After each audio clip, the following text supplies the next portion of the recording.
नमस्कार मंडळी. सध्या सर्वच प्रमुख वाहिन्यांवर नवनवीन मालिकांची रेलचेल पाहायला मिळते. अशातच झी मराठीवर सुद्धा काही नवीन मालिका लवकरच दाखल होत आहेत.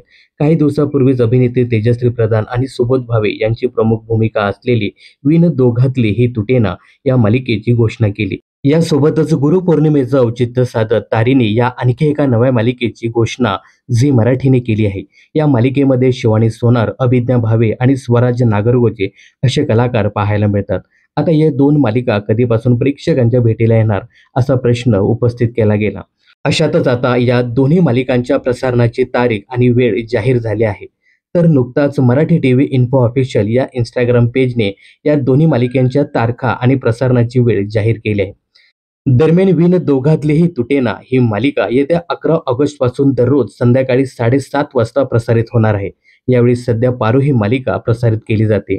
तर तारिणी ही मालिका येत्या 11 ऑगस्ट पासूनच सोमवार ते शुक्रवार रात्री 9:30 वाजता प्रसारित होणार आहे. सध्या रात्री 9:30 वाजता शिवा ही मालिका प्रसारित केली जाते.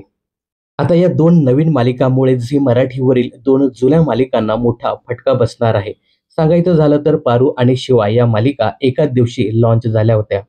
मात्र आता झी मराठीवरील या दोन नवीन मालिकांमुळे शिवा आणि पारू यांना मोठा फटका बसणार असून या मालिकांच्या वेळेत मोठा बदल होणार आहे. कदाचित या मालिका दुपार सत्रात दाखवण्याची शक्यता आहे. ज्या पद्धतीने या मालिकेचं कथानक सुरू आहे त्यामुळे या मालिका सध्या तरी बंद होणार नाही. त्यामुळे या मालिकांच्या वेळेत मोठा बदल होण्याची दाट शक्यता निर्माण झाली आहे. तर काय वाटतं तुम्हाला, शिवा आणि पारू या मालिकेला झी मराठीने कोणता नवीन स्लॉट द्यावा हे कमेंट्स करून नक्की सांगा. यासोबतच आगामी या दोन नवीन मालिकाबद्दल तुमचं काय मत आहे हे सुद्धा कमेंट्स करायला विसरू नका.